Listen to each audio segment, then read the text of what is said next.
ಸರ್ವಮಂಗಳ ಮಾಂಗಲ್ಯೆ ಶಿವೆ ಸರ್ವಾರ್ಥ ಸಾಧಿಕೆ ಶರಣಿ ತ್ರಯಂಬಕೆ ಗೌರಿ ನಾರಾಯಣಿ ನಮೋಸ್ತುತೆ.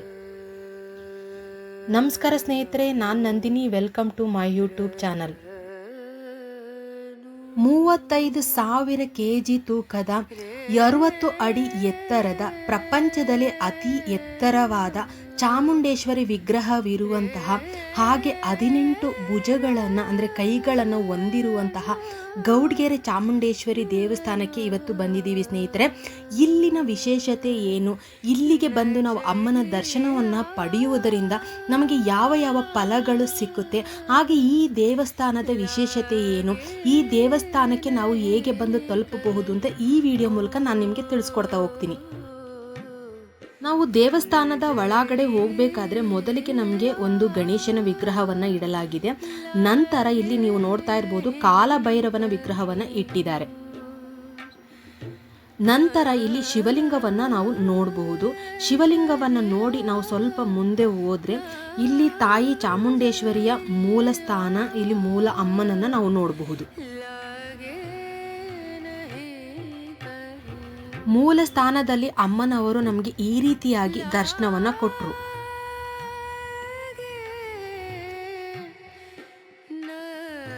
ಇಲ್ಲಿ ಪ್ರತಿದಿನ ಸಾವಿರಾರು ಭಕ್ತರು ಈ ದೇವಸ್ಥಾನಕ್ಕೆ ಭೇಟಿ ನೀಡ್ತಾರೆ ಸ್ನೇಹಿತರೆ.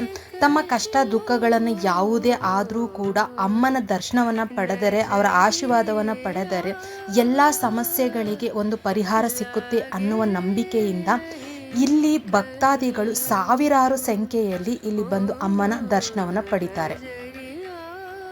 ನಂತರ ನಾವು ಅಮ್ಮನ ದರ್ಶನವನ್ನು ಪಡೆದು ಅಮ್ಮನ ದೇವಸ್ಥಾನದ ಅಂದರೆ ಮೂಲ ದೇವಸ್ಥಾನದ ಹಿಂಭಾಗದಲ್ಲಿ ನೀವು ನೋಡ್ತಾ ಇರ್ಬೋದು, ಇಲ್ಲಿ ಎಲ್ಲರೂ ಒಂದೊಂದು ಕಾಯಿನ್ಗಳನ್ನ ಅಂಟಿಸ್ತಾ ಇದ್ದಾರೆ. ಇದು ಆಂಜನೇಯ ಇರುವಂತಹ ಒಂದು ವಿಗ್ರಹ, ಒಂದು ಕಲ್ಲಿನಲ್ಲಿ ಆಂಜನೇಯನ ಒಂದು ಮೂರ್ತಿ ಇದೆ. ಇದಕ್ಕೆ ಏನಾದರೂ ಮನಸ್ಸಲ್ಲಿ ಅಂದ್ಕೊಂಡು ಆ ಕಾಯಿನ ಅಂಟಿಸಿದ್ರೆ, ಅದು ಕಾಯಿನ್ ಏನಾದರೂ ಕೆಳಗಡೆ ಬಿದ್ದೋಯ್ತು ಅಂದರೆ ಅವ್ರ ಮನಸ್ಸಲ್ಲಿ ಅಂದ್ಕೊಂಡಿರೋದು ಆಗೋದಿಲ್ಲ ಅಂತ. ಕಾಯಿನ್ ಕೆಳಗಡೆ ಬಿದ್ದು ಹೋಗಲಿಲ್ಲ ಅಂದರೆ ಮನಸ್ಸಿನಲ್ಲಿ ಅವ್ರು ಏನು ಅಂದ್ಕೊಂಡಿದ್ದಾರೋ ಅದು ಸಕ್ಸಸ್ ಆಗುತ್ತೆ ಅನ್ನುವ ನಂಬಿಕೆಯಿಂದ ಇಲ್ಲಿ ತುಂಬ ಜನ ಆ ಕಾಯಿನ್ಗಳನ್ನ ಅಲ್ಲಿ ಹಾಕ್ತಾಯಿದ್ರು, ಅಂದರೆ ಅಂಟಿಸ್ತಾ ಇದ್ರು. ಇನ್ನು ಈ ದೇವಸ್ಥಾನದ ಬಹುಮುಖ್ಯವಾದ ವಿಶೇಷತೆ ಏನು ಅಂತ ಅಂದರೆ 7 ವಾರ ಬಂದು 7 ಕಾಯಿಗಳನ್ನು ಅಂದರೆ ಒಂದೊಂದು ವಾರ ಒಂದೊಂದು ಕಾಯಿಗಳನ್ನು ಇಲ್ಲಿ ಕಟ್ಟಿ ಹರಕೆ ಕಟ್ಕೊಳ್ಳುವಂಥದ್ದು ಇದು ಬಹುಮುಖ್ಯವಾದಂತಹ ಒಂದು ವಿಶೇಷತೆ ಈ ದೇವಸ್ಥಾನದಲ್ಲಿ, ಅಂದರೆ ಗೌಡ್ಗೆರೆ ಚಾಮುಂಡೇಶ್ವರಿ ದೇವಸ್ಥಾನದಲ್ಲಿ ಇದು ಬಹುಮುಖ್ಯವಾದಂತಹ ಒಂದು ವಿಶೇಷತೆ ಅಂತಲೇ ಹೇಳ್ಬೋದು. ನೀವು ನೋಡ್ತಾ ಇರಬಹುದು ಎಷ್ಟು ಕಾಯಿಗಳನ್ನು ಇಲ್ಲಿ ಕಟ್ಟಿದ್ದಾರೆ ಅಂದರೆ ಒಂದು ರೀತಿನಲ್ಲಿ ಒಂದು ಚೂರು ಜಾಗ ಇಲ್ಲ, ಅಷ್ಟು ಕಾಯಿಗಳು ಇಲ್ಲಿ ನೋಡಬಹುದು ನೀವು. ನಂತರ ನಾನು ಇವಾಗ ಮೇಲೆ ಹೋಗ್ತಾ ಇದ್ದೀನಿ, ನೀವು ನೋಡ್ತಾ ಇರ್ಬೋದು ಇದೇ ವಿಗ್ರಹ ಪ್ರಪಂಚದ ಅತಿ ಎತ್ತರದ ಅಮ್ಮನವರ ಒಂದು ವಿಗ್ರಹವಾಗಿರ್ತದೆ. 35,000 kg ತೂಕದ ಪಂಚಲೋಹದಿಂದ ಮಾಡಿರುವಂತಹ ವಿಗ್ರಹವಾಗಿರ್ತದೆ. ಅಮ್ಮನ ಪಾದದ ಕೆಳಗಡೆ ಒಂದು ಚಿಕ್ಕದೊಂದು ಅಮ್ಮನ ವಿಗ್ರಹವನ್ನು ಕೂಡ ನೀವು ನೋಡಬಹುದು. 18 ಭುಜಗಳನ್ನು ಅಂದರೆ 18 ಕೈಗಳನ್ನು ಒಳಗೊಂಡಿರುವಂತಹ ಒಂದು ಅಮ್ಮನವರ ವಿಗ್ರಹವಾಗಿರ್ತದೆ. ಇನ್ನು ಚಾಮುಂಡೇಶ್ವರಿ ಶಕ್ತಿ ದೇವತೆ ಆಗಿರೋದ್ರಿಂದ ಈ ದೇವಸ್ಥಾನಕ್ಕೆ ಭಕ್ತಾದಿಗಳು ಯಥೇಚ್ಛವಾಗಿ ಯಾಕೆ ಬರ್ತಾರೆ ಅಂದರೆ, ಯಾವುದೇ ಮಾಟ ಮಂತ್ರ ಆಗಿರಲಿ ಅಥವಾ ಆರೋಗ್ಯ ಸಮಸ್ಯೆ ಆಗಿರಲಿ, ಉದ್ಯೋಗದ ಸಮಸ್ಯೆ ಆಗಿರಲಿ ಅಥವಾ ಮದ್ಯ ವ್ಯಸನಿಗಳನ್ನು ಬಿಡಿಸೋದಕ್ಕೂ ಕೂಡ ಈ ದೇವಸ್ಥಾನದಲ್ಲಿ ತುಂಬ ವಿಶೇಷತೆ. ಹಾಗಾಗಿ ಈ ದೇವಸ್ಥಾನಕ್ಕೆ ಬಂದು ಅಮ್ಮನವರ ದರ್ಶನವನ್ನು ಪಡೆದರೆ ಯಾವುದೇ ತೊಂದರೆ ಇದ್ದರೂ ಕೂಡ ಅದಕ್ಕೆ ಪರಿಹಾರ ಸಿಕ್ಕುತ್ತೆ ಅನ್ನೋ ಕಾರಣದಿಂದ ಇಲ್ಲಿ ಯಥೇಚ್ಛವಾಗಿ ಈ ದೇವಸ್ಥಾನಕ್ಕೆ ಭಕ್ತಾದಿಗಳು ದರ್ಶನ ಕೊಡ್ತಾರೆ. ಇನ್ನು ಬಸವಣ್ಣ, ನಡೆದಾಡುವ ಬಸವಣ್ಣ ಅಂದರೆ ನಡೆದಾಡುವ ದೇವರು ಅಂತಲೇ ಬಸವಣ್ಣನ ಕರೀತಾರೆ. ಇಲ್ಲಿ ಬಸವಣ್ಣನಿಗೆ ಅಮ್ಮನಿಗೆ ಎಷ್ಟು ದೈವಿ ಶಕ್ತಿ ಇದೆಯೋ ಅಷ್ಟೇ ಶಕ್ತಿ ಬಸವಣ್ಣನಿಗೂ ಕೂಡ ಇದೆ. ಹಾಗೆ ಬಸವಣ್ಣನಿಗೆ ಅಷ್ಟೇ ಒಂದು ಶಕ್ತಿಶಾಲಿ ಅಂತಲೇ ಹೇಳ್ಬೋದು. ಬನ್ನಿ ಬಸವಣ್ಣನ ನೋಡಿ ಇವಾಗ ಪಾದ ನಮಸ್ಕಾರ ಮಾಡ್ಕೋತಾ ಇದ್ದೀವಿ. ಮಾಡ್ಕೊಂಡು ಇವಾಗ ನಾನು ಆಚೆ ಬರ್ತಾ ಇದ್ದೀನಿ. ಈ ದೇವಸ್ಥಾನದಲ್ಲಿ ಇನ್ನೊಂದು ವಿಶೇಷತೆ ಏನು ಅಂದರೆ, ತೆಂಗಿನಕಾಯಿ ಹಾಗೆ ಉಪ್ಪಿನ ಸೇವೆಯನ್ನು ಮಾಡೋದ್ರಿಂದ ನಮ್ಮ ಎಲ್ಲ ಸಮಸ್ಯೆಗಳು ಬಗೆಹರಿತವೆ ಎನ್ನುವ ನಂಬಿಕೆ ಇರುತ್ತೆ ಸ್ನೇಹಿತರೆ. ಈ ಮತ್ತೊಂದು ವಿಶೇಷತೆನೇ ನಾವು ಗಮನಿಸಬೇಕು ಅನ್ನೋದಾದರೆ, ಇಲ್ಲಿ ಅಮ್ಮ ಚಾಮುಂಡೇಶ್ವರಿ ಆಗಿದ್ದರೂ ಕೂಡ ಸೌಮ್ಯ ರೂಪವಾಗಿ ನಿಂತಿರುವ ಚಾಮುಂಡೇಶ್ವರಿಯ ವಿಗ್ರಹವಾಗಿರ್ತದೆ. ಇನ್ನು ಈ ದೇವಸ್ಥಾನದಲ್ಲಿ ಇನ್ನೊಂದು ವಿಶೇಷತೆ ಏನಂದರೆ, ಇಲ್ಲಿ ಬಸಪ್ಪನ ಗದ್ದಿಗೆ ಇದೆ. ಅಲ್ಲಿ 7 ಸುತ್ತನ್ನು ನಾವು ಸುತ್ತಿ ಆ ಬಸಪ್ಪನ ತಲೆಯ ಮೇಲಿಂದ ನಮಗೆ ನೀರನ್ನು ಹಾಕ್ತಾರೆ. ಇನ್ನು ಪ್ರತಿದಿನ ದೇವಸ್ಥಾನದಲ್ಲಿ ಅನ್ನದಾಸೋಹವನ್ನು ನಡೆಸಲಾಗುತ್ತೆ. ಅನ್ನದಾಸೋಹಕ್ಕೆ ಇಚ್ಛೆ ಪಡುವಂತಹವರು ಹಣವನ್ನಾದರೂ ನೀಡಬಹುದು, ಅಥವಾ ತರಕಾರಿ, ಅಕ್ಕಿ, ಬೇಳೆ ಯಾವುದಾದ್ರೂ ಕೂಡ ಅಮ್ಮನ ಹೆಸರನ್ನು ನಾವು ನೀಡಬಹುದು. ಹಾಗೆ ಇಲ್ಲಿ ತುಲಾಭಾರ ಸೇವೆ ಕೂಡ ಇದೆ. ನಾವು ತುಲಾಭಾರವನ್ನು ಕೂಡ ಕೊಡಬಹುದು. ಪ್ರಪಂಚದಲ್ಲಿ ಅತಿ ಎತ್ತರದ ಪಂಚಲೋಹದಿಂದ ಮಾಡಿರುವಂತಹ ವಿಗ್ರಹ ಆಗಿರೋದ್ರಿಂದ ಇದು ಇಂಡಿಯನ್ ಬುಕ್ ರೆಕಾರ್ಡ್ ಆಗಿದೆ, ಹಾಗೆ ಏಷಿಯನ್ ಬುಕ್ ರೆಕಾರ್ಡ್ ಕೂಡ ಆಗಿದೆ. ಇಲ್ಲಿ ಇನ್ನೊಂದು ಬಹುಮುಖ್ಯವಾದ ಒಂದು ವಿಶೇಷತೆ ಏನು ಅಂದರೆ ಸ್ನೇಹಿತರೆ, ಇಲ್ಲಿ ಚಾಮುಂಡೇಶ್ವರಿ ಅಮ್ಮನಿಗೆ 18 ಕೈಗಳನ್ನು ನೀವು ನೋಡ್ತಾ ಇರಬಹುದು.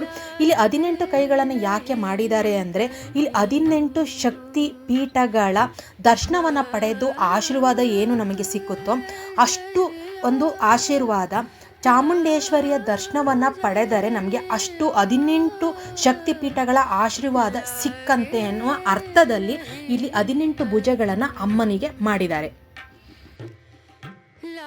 ಇಲ್ಲಿಗೆ ಬಂದು ನಾವು ಚಾಮುಂಡೇಶ್ವರಿ ಅಮ್ಮನವರ ದರ್ಶನವನ್ನು ಪಡೆದರೆ 18 ಶಕ್ತಿಪೀಠಗಳ ದರ್ಶನ ಪಡೆದ ಆಶೀರ್ವಾದ ಸಿಕ್ಕಷ್ಟು ನಮಗೆ ಆಶೀರ್ವಾದ ಸಿಗುತ್ತೆ ಸ್ನೇಹಿತರೆ. ಇನ್ನು ಇಲ್ಲಿ ಶುಕ್ರವಾರ, ಮಂಗಳವಾರ ಹಾಗೆ ಭಾನುವಾರ ವಿಶೇಷವಾದ ದಿನಗಳಾಗಿರುತ್ತೆ. ಹಾಗೆ ವೀಕೆಂಡಲ್ಲಂತೂ ತುಂಬ ಜನ ಇರ್ತಾರೆ ಈ ದೇವಸ್ಥಾನದಲ್ಲಿ. ಭೀಮನ ಅಮಾವಾಸ್ಯೆಯಲ್ಲಿ ಇದು ವಿಶೇಷವಾದ ದಿನವಾಗಿರ್ತದೆ.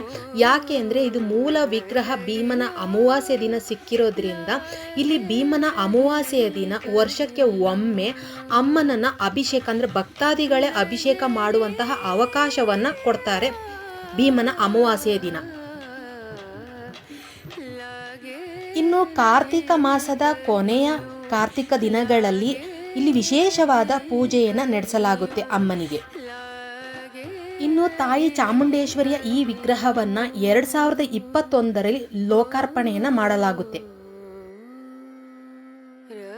ಇನ್ನು ದೇವಸ್ಥಾನದಲ್ಲಿ ಸಂಜೆ 6:30ಯಿಂದ 7 ಗಂಟೆಗೆ ಮಹಾಮಂಗಳಾರತಿ ನಡೆಯುತ್ತದೆ.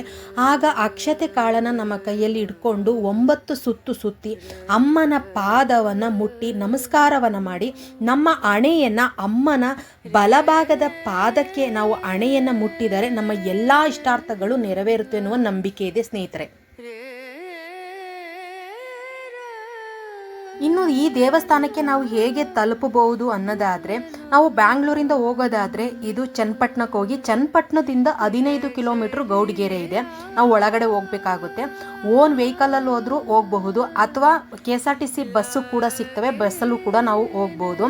ಓನ್ ವೆಹಿಕಲ್ ಹೋದರೆ ಅಲ್ಲಿ ಒಂದು ಪಾರ್ಕಿಂಗ್ ವ್ಯವಸ್ಥೆ ತುಂಬ ಚೆನ್ನಾಗಿದೆ. ನಾವೇನು ದುಡ್ಡೇನು ಕಟ್ಟೋ ಆಗಿಲ್ಲ, ಎಲ್ಲದೂ ಫ್ರೀ ಇರುತ್ತೆ. ಹಾಗಾಗಿ ಪಾರ್ಕಿಂಗ್ ವ್ಯವಸ್ಥೆ ಇದೆ.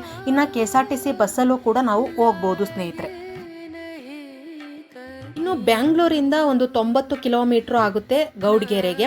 ಹಾಗೆ ಮೈಸೂರಿಂದ ಬರೋದಾದರೆ ಒಂದು 85ರಿಂದ 86 ಕಿಲೋಮೀಟ್ರ್ ಆಗುತ್ತೆ ಸ್ನೇಹಿತರೆ. ಮೈಸೂರು ಕಡೆಯಿಂದ ಬರೋರಾದರೆ ಮಲ್ಲನಕುಪ್ಪೆ ಅನ್ನೋ ಒಂದು ಜಾಗದಲ್ಲಿ ಅಲ್ಲಿಂದ 4 ಕಿಲೋಮೀಟ್ರ್ ಗೌಡಗೆರೆ ಇರುತ್ತೆ. ನಾವು ಒಳಗಡೆ ಬರಬೇಕಾಗುತ್ತೆ. ನಡೆದಾಡುವ ದೇವರು ಈ ದೇವಸ್ಥಾನದಲ್ಲಿ ಬಸವಣ್ಣ. ಅಮ್ಮನಷ್ಟೇ ಒಂದು ಶಕ್ತಿಯುತವಾದಂತಹ ದೇವರು ಬಸವಣ್ಣ ಎನ್ನುವ ನಂಬಿಕೆ ಇದೆ.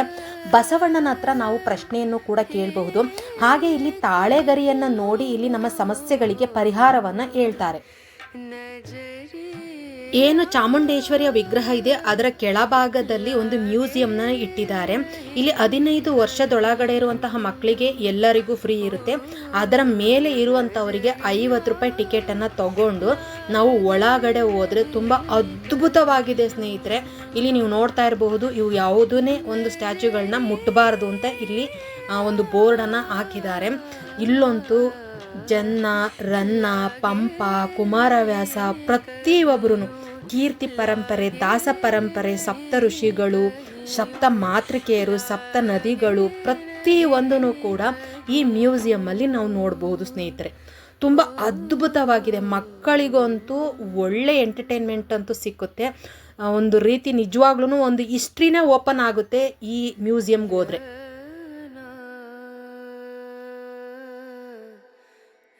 ಇದು ಗಂಗರ ಕಾಲದ ರಾಜ ಹಾಗೆ ಮಂತ್ರಿಗಳನ್ನ ನೀವು ನೋಡ್ತಾ ಇರ್ಬೋದು. ಇದು ಬನವಾಸಿ ಕದಂಬರ ದೊರೆ. ಹಾಗೆ ಹೊಯ್ಸಳ ದೊರೆ ವಿಷ್ಣುವರ್ಧನ.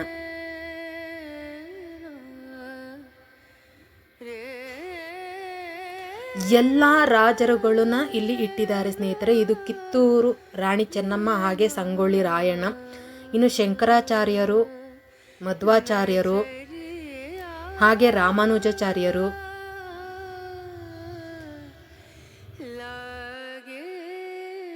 ಇನ್ನು ವಿಜಯನಗರ ಸಾಮ್ರಾಜ್ಯದ ಯಾರ್ಯಾರು ಅರಸರು ಬಹುಮುಖ್ಯವಾಗಿದ್ರೋ ಅಂಥವ್ರೆಲ್ಲರದನ್ನು ಒಂದು ಸ್ಟ್ಯಾಚ್ಯೂ ಮಾಡಿ ನಿಲ್ಲಿಸಿದ್ದಾರೆ. ಇನ್ನು ದಾಸ ಪರಂಪರೆಯನ್ನೇ ನಾವು ನೋಡ್ಬೋದು. ಪುರಂದರ ದಾಸರು, ಕನಕದಾಸರು, ಸರ್ವಜ್ಞರು,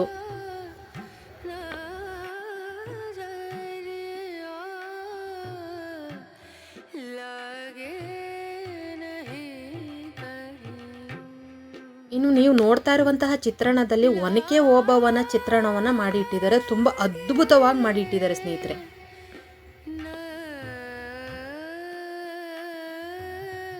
ಇನ್ನು ಈ ಮ್ಯೂಸಿಯಂ ಅಲ್ಲಿ ನಾವು ನವದುರ್ಗಿಯರನ್ನ ನೋಡಬಹುದು. ಶೈಲಪುತ್ರಿ, ಬ್ರಹ್ಮಚಾರಿಣಿ, ಚಂದ್ರಘಂಟ, ಕೂಷ್ಮಾಂಡ ದೇವಿ, ಸ್ಕಂದಮಾತಾ, ಕಾಳರಾತ್ರಿ ದೇವಿ, ಮಹಾಗೌರಿ, ಹಾಗೆ ಸಿದ್ಧಿದಾತ್ರಿ, ಹೀಗೆ ನವದುರ್ಗಿಯರನ್ನ ನಾವು ನೋಡಬಹುದು.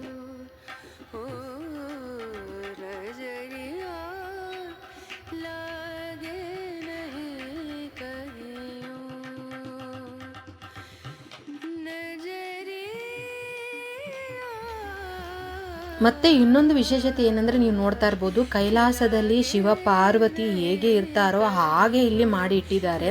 ತುಂಬಾ ಅದ್ಭುತವಾಗಿದೆ ಇದನ್ನಂತೂ ನೋಡೋದಿಕ್ಕೆ.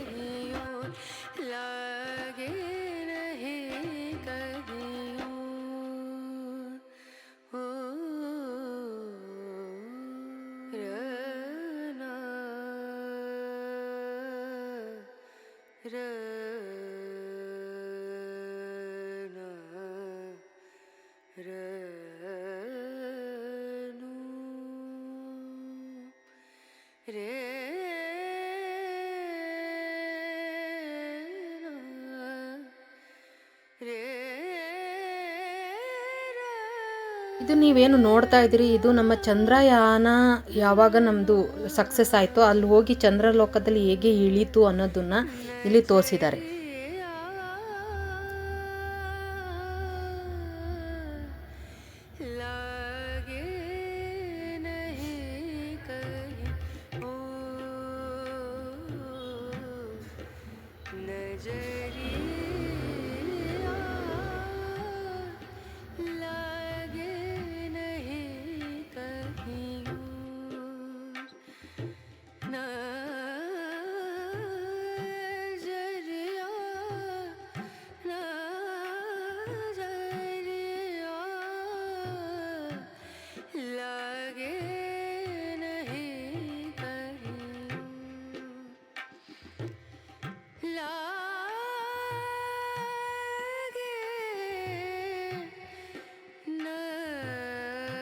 ಮತ್ತು ಇಲ್ಲಿ ಇನ್ನೊಂದು ವಿಶೇಷತೆ ಏನು ಅಂದರೆ, ಇಲ್ಲಿ ಮಡಿಕೆ ಮಾಡುವ ಕುಂಬಾರ ಇರಬಹುದು, ಅಥವಾ ಇಲ್ಲಿ ಬಟ್ಟೆ ನೇಯುವ ನೇಕಾರ ಇರಬಹುದು. ಮತ್ತು ನಮ್ಮ ಹಳ್ಳಿಯ ವಾತಾವರಣವಂತೂ ತುಂಬ ಅದ್ಭುತವಾಗಿ ಇಲ್ಲಿ ಚಿತ್ರಿಸಿದ್ದಾರೆ.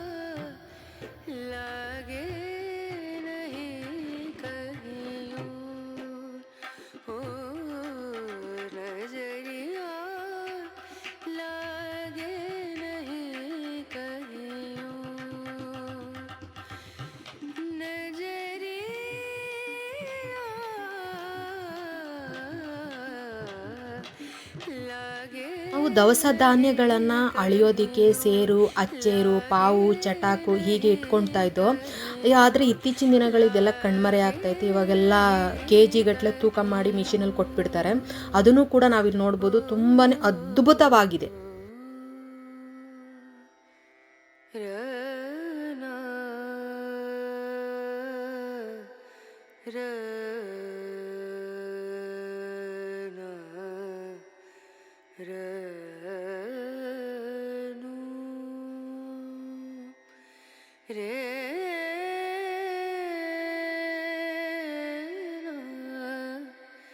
ನಮ್ಮ ಹಳ್ಳಿಗಳಲ್ಲಿ ಹರಟೆ ಹೊಡೆಯೋದಕ್ಕೆ ಅರಳಿ ಮರದಡಿ ಕುತ್ಕೊಂಡು ಚೌಕಾಬಾರ ಆಡ್ಕೊಂಡು ಆಡ್ತಾ ಇದ್ದಿದ್ದಂತಹ ದೃಶ್ಯ ಇದು.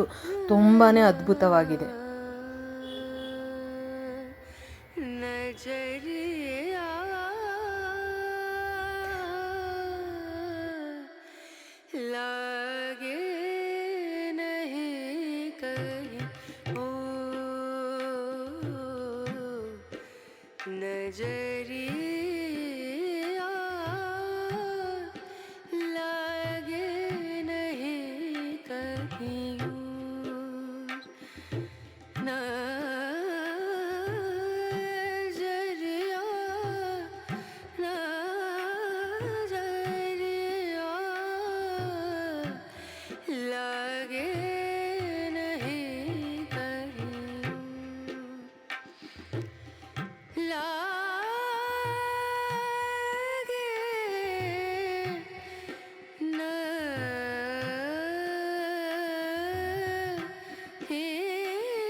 ಇನ್ನು ಮೈಸೂರು ಸಾಮ್ರಾಜ್ಯದಲ್ಲಿ ಇರುವಂತಹ ರಾಜರುಗಳ ಎಲ್ಲ ವಿಗ್ರಹಗಳನ್ನು ನಾವಿಲ್ಲಿ ನೋಡಬಹುದು.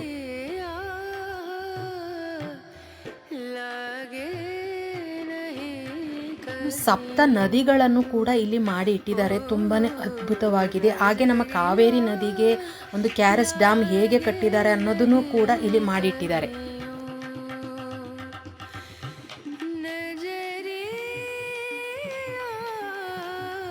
ಜ್ಯೋತಿರ್ಲಿಂಗಗಳನ್ನು ಕೂಡ ನಾವಿಲ್ಲಿ ನೋಡಬಹುದು.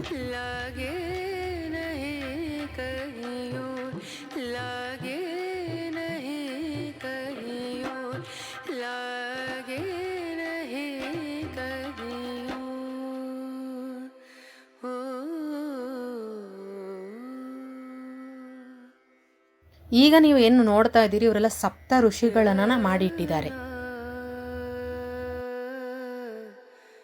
ಹಾಗೆ ನಾವು ಸಪ್ತ ಮಾತೃಕೆಯರನ್ನು ಕೂಡ ಇಲ್ಲಿ ನೋಡಬಹುದು.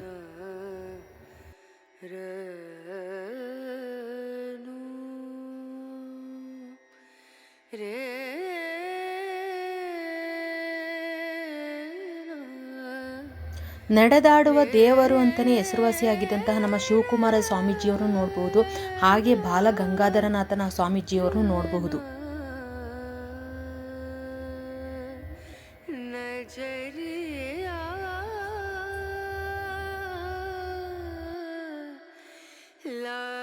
ಈ ವಿಡಿಯೋ ಎಲ್ಲರಿಗೂ ಇಷ್ಟ ಆಯಿತು ಅಂತ ಅನ್ಕೋತೀನಿ. ಯಾರಿಗೆಲ್ಲ ಇಷ್ಟ ಆಯಿತು ದಯವಿಟ್ಟು ಲೈಕ್ ಕೊಡಿ, ಹಾಗೆ ಕಮೆಂಟ್ಸ್ ಮೂಲಕ ತಿಳಿಸಿ. ಇಂಥದೇ ಒಂದು ಮುಂದಿನ ವಿಡಿಯೋದೊಂದಿಗೆ ನಿಮ್ಮೊಂದಿಗೆ ಬರ್ತೀನಿ.